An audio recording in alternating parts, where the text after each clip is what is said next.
Hello बच्चों, आज मैं आपको गास के नियम से कूलाम के नियम की व्युत्पत्ति कैसे करते हैं आज मैं आपको बच्चों इसमें ये बताऊंगा। तो ध्यान से सुनिएगा बच्चों। सबसे पहले इसका माना पाठ कर लेते हैं बच्चों। तो यहाँ देखिए माना पाठ, इसमें माना कि बिंदु O पर प्लस Q आवेश स्थित है, इससे R दूरी पर एक बिंदु P है। फिर से सुन लीजिए बच्चों, माना कि बिंदु O पर प्लस Q स्थित है, इससे R दूरी पर एक बिंदु P है। ठीक है बच्चों। फिर क्या कहता है कि O केंद्र तथा R त्रिज्या का एक गोला खींचते हैं जो बिंदु P से होकर गुजरता है। कहाँ से होकर? P से होकर गुजरता है। ठीक बच्चों। और यह गोला गासीय पृष्ठ की तरह कार्य करेगा। गासीय पृष्ठ। ठीक बच्चों। फिर से एक बार माना पाठ सुन लीजिए। माना कि बिंदु O पर प्लस Q आवेश स्थित है, इससे R दूरी पर एक बिंदु P है। फिर कहता है, इतना बोलने के बाद O केंद्र और R त्रिज्या का एक गोला खींचते हैं जो बिंदु P से होकर गुजरता है, और यह गोला गासी पृष्ठ की तरह कार्य करेगा। ठीक बच्चों। अब देखिए, अब कुछ नहीं करते हैं बच्चों, यहाँ ध्यान रखिएगा। अतः R त्रिज्या के गासीय पृष्ठ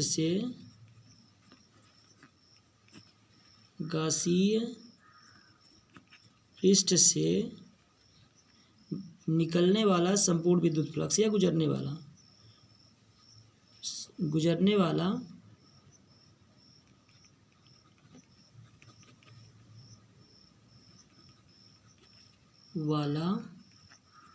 संपूर्ण विद्युत फ्लक्स। ठीक बच्चों। संपूर्ण विद्युत फ्लक्स क्या होगा बच्चों? Phi is equal to integration by E dot D S. ठीक बच्चों। अब जब इसका वेक्टर फॉर्म हटाएंगे तो E dot D S cos theta आएगा। ठीक बच्चों। क्या आएगा? Cos theta.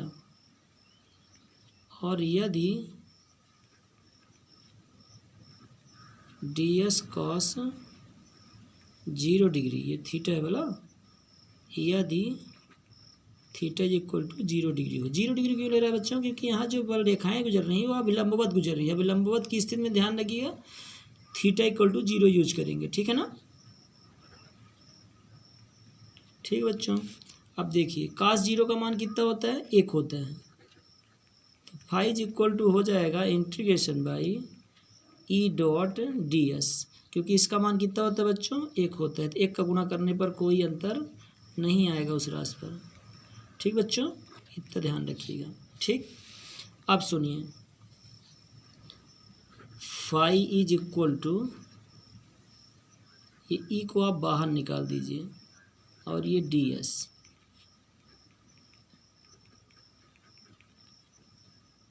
Four pi R square. ध्यान रखिएगा बच्चों, ये जो डी एस है वो पूरे पृष्ठ की बात कर लें तो क्या है यहाँ पे, ये जैसे गोले का पृष्ठीय क्षेत्रफल क्या होता है? 4 पाई आर स्क्वायर होता है जब त्रिज्या आर हो। ठीक है। गोले का पृष्ठीय क्षेत्रफल डी एस है। यहाँ थोड़ा चौंकी करके यहाँ भी लिख दीजिएगा। क्या लिखेंगे? D S is equal to 4 pi R square. लिखना चाहें तो यहाँ लिख सकते हैं इसके आगे, मतलब है गोले का पृष्ठीय क्षेत्रफल। ठीक बच्चों, जो बिंदी बिंदी किया था। चलिए, इसको समीकरण नंबर हम बनाते हैं 1। ठीक बच्चों। चलिए अब गास प्रमेय से, परंतु करके चाहे लिख दीजिए, परंतु गास प्रमेय से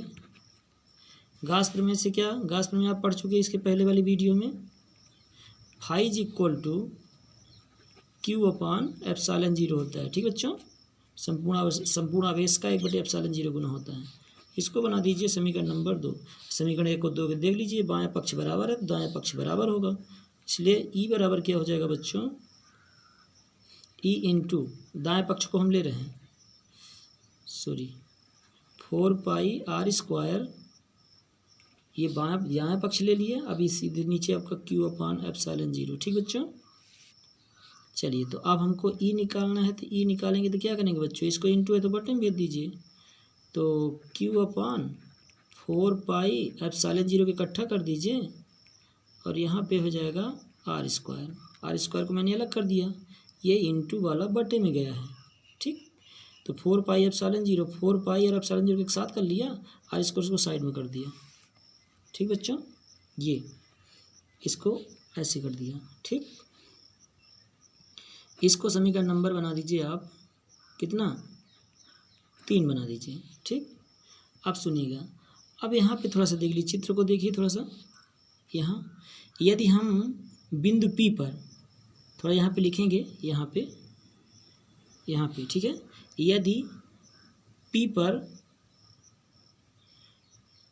बिंदु P पर एक परीक्षण आवेश Q0 की कल्पना करते हैं, किसकी, यदि बिंदु P पर एक परीक्षण आवेश Q0 की कल्पना करते हैं, तब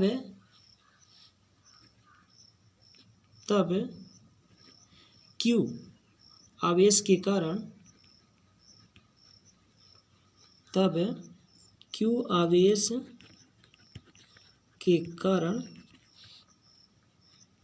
Q0 पर लगने वाला बल। ठीक बच्चों, देखिए लगने वाला बल क्या मिलेगा, F = Q0E। ठीक बच्चों, कुछ नहीं करना है, समीकरण 3 से मान रख देना है, तब समीकरण 3 से, ठीक बच्चों, समीकरण 3 से किसका, ई का मान उठा के रखिए, तो क्या मिलेगा देखिएगा थोड़ा सा, F लिखा था, बराबर लिखा था, Q0 आप लिख दीजिए, ई का मान रख रहे हैं तो Q/4πε0। ठीक बच्चों, और 1/r²। ठीक बच्चों,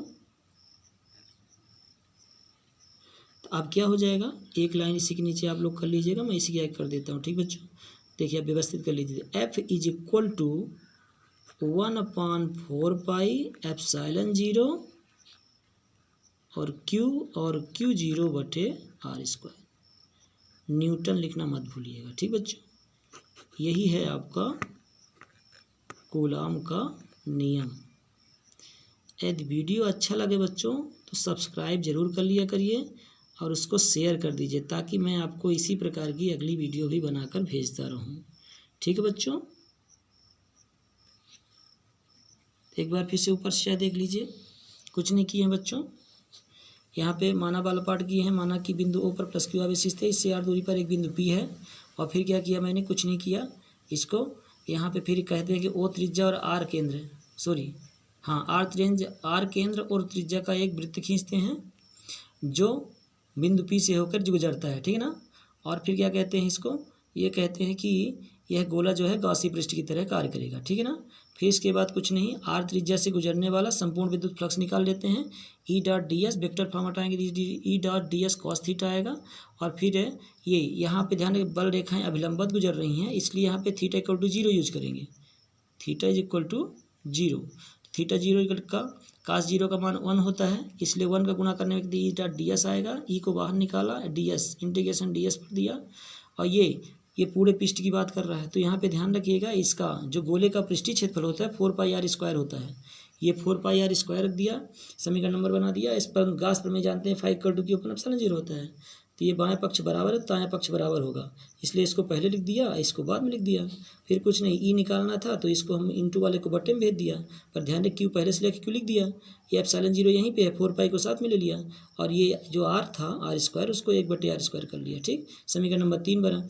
अब यहाँ पे एक हम बिंदु P पर, कहाँ पर, बिंदु P पर एक परीक्षण आवेश Q0 की कल्पना कर लेते हैं। ठीक है, तो तब यहाँ पे कहता है कि Q आवेश Q के कारण Q0 पर लगने वाला बल F = Q0E, ई का मान उठा के यहाँ रख दिया, और देखिए बच्चों इसको व्यवस्थित कर दिया, 1/4πε0 ले लिया और Q और Q0 को इकट्ठा कर दिया न्यूटन। यही है आपका गास के नियम से कूलाम के नियम की व्युत्पत्ति। ठीक बच्चों।